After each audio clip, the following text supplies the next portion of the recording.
Listen, this world is a messed up place. Do you ever know how much pressure that it puts on us to try and be something that oftentimes we just aren't? And have you ever thought about that? I mean, just look at TV commercials. It's ridiculous. You know, they try to tell you that if we had certain things, if we bought certain things, then our lives would be happy and fulfilled. If we had the right car, or if we drank the right soft drink, or if we buy this product, we'd have the body that we always wanted, or get the spouse we always wanted. The other night I was watching television and there was this commercial of this couple and they were holding hands and running down the beach and laughing and having this great life and talking about this pill they were taking that was giving them this great life. And I started to get really excited and I almost told my wife Beverly that we needed herpes medication. We don't need herpes medication. But this world, it tries to tell you that answers are found in bottles and pills and in products and in sometimes cutting other people down to make ourselves feel better and in selfishness and in getting more for myself. And in our society and in our culture, it seems to be especially true. Everything is brightly packaged and presented in ways where we feel that if we don't have it, there's no chance of being happy or fulfilled or that our lives will be complete without it. If you drink this beer, you're going to be the most interesting man in the room. If you wear these clothes, you're going to reflect a certain style and sophistication that your neighbors and your friends will envy. If you eat this cereal, you'll finally start looking like a supermodel that you've always wanted to look like. Sometimes this world tries to teach us a lot of garbage that will, more often than not, just make us feel like garbage. Because it's all smoke and mirrors. None of it does what it says it's going to do for us. A lot of times it does just the opposite of that. It reminds me of the story that somebody told me once. There was this wise teacher in a village, and every day at noon he gave lessons from his house. And the whole village would gather together to hear this teacher preach. And one day, one of the most devout students shows up at around 11 o'clock, and he finds this teacher on his hands and knees combing through the grass. And the student looks at him and he says, "Teacher, what are you doing?" He said, "Well, I've locked myself out of my house and I'm looking for the keys so we can get into the house." And the student says, "Well, teacher, let me help you." So he gets down on his hands and knees and starts combing through the grass. And as it gets closer to 12, the whole village gathers and is helping this teacher comb through the grass, looking through its key, and hours go by. And finally, that first student stands up and walks over to his teacher and says, "You know, it's starting to get dark, teacher, and we've been through your yard at least 4 times, every single speck of it, and we haven't found your key. Do you have any idea where you might have left this key?" The old man stands up and he scratches his head and he thinks for a minute and he says, "Yeah, I think I left it inside on the coffee table." And the student says, "And why in the world do you have us looking for it out here?" And the teacher simply replies, "Well, the light's better out here." The light always seems better on the outside. And so we end up buying into these notions that we have to project a certain image to people. That people have to view us in a certain way, whether it's by their standards of who they think we should be, or whether it's by these standards that we flicked upon ourselves about who we think we should be. But the problem with that is that the key isn't on the outside. It's all smoke and mirrors. It's all just an illusion. And what happens then is we end up burning ourselves out and we make ourselves miserable when we search for it on the outside because it's just not there. And that's when some really unhealthy things start to happen. Look at King David, this song where he's pouring his heart out to God. The story goes that this was written right after the incident with Bathsheba and her husband. That David sees her, and wanting her, he takes her. Maybe because he felt entitled to it, or like he deserved it, or that's what a king does and what a king should have. And then he sends her husband off to the front lines to be killed. And the psalm then is David reflecting back on what has happened and realizing that what he's done has caused this separation, this rift between he and God. And so he calls together the prophet Nathan, and he pours out his heart. And it's then that this psalm gets written down. He's telling God here that he's broken. And he's asking God for him to help him find his way again. He's asking God to make him to be the king that he's supposed to be, and not the king that he thought he was or the king that people thought he should be. He wants to go back to a place where he's helping people and leading people to God and singing God's praises. Bathsheba didn't make him happy. Acting out on his lust wasn't fulfilling for him. He thought it would be. He thought that somehow there would be fulfillment there. But there wasn't. He took exactly what it was he wanted, and he learned that sometimes what we want isn't the right thing. That it isn't what God wants for us. Sometimes we're told that we need things to be happy, and those things end up causing us even more pain and more misery. And sometimes we try to be something because we think that that's what other people think we should be, and maybe even that's what we think we should be. But it isn't necessarily who God made us to be.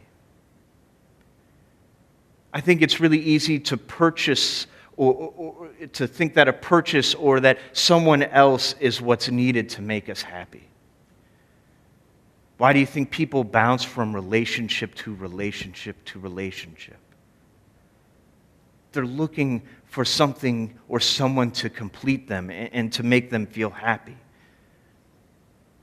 Why do we eat fast food? Because it's easy. It's an easy answer, but it doesn't make us feel good. Why do you think there are so many quick fix diet pills and miracle cures and self-help gurus? Because it's easy to buy something that we don't need, thinking that it's going to make ourselves feel good, thinking that it's what we need to be happy. We're taught that we need these things in order to feel good. The light's always better on the outside. Because really, when we get down to it, it's hard to look deep inside of ourselves and find out what we need to be happy. It's hard to live a self-examined life, to look at how we treat others, to see where we need to work on ourselves, to understand our own shortcomings and see how we're responsible for how we feel at any given moment. It's hard to be self-reflective like David is here in this psalm. It's so much easier to turn outside of ourselves and have someone tell us what it is we need, or not show people our hurts and our wounds because we think that they want us to be someone they're not, or something they're not. But what happens when we can't live up to that? What happens? What happens when it doesn't make us happy or we can't live up to the image of what we're trying to be? There has to come a time in our lives where we just set it aside, where we just let it go. Paul later on in Romans 12 puts it like this: do not be conformed by the world, but be transformed by the renewing of your minds, so that you may discern what is the will of God, what is good and acceptable and perfect. Do not be conformed by this world, but be transformed by the renewing of your minds, so that you may discern what is the will of God, what is good and acceptable and perfect. At some point in our lives, there has to be a moment of surrender.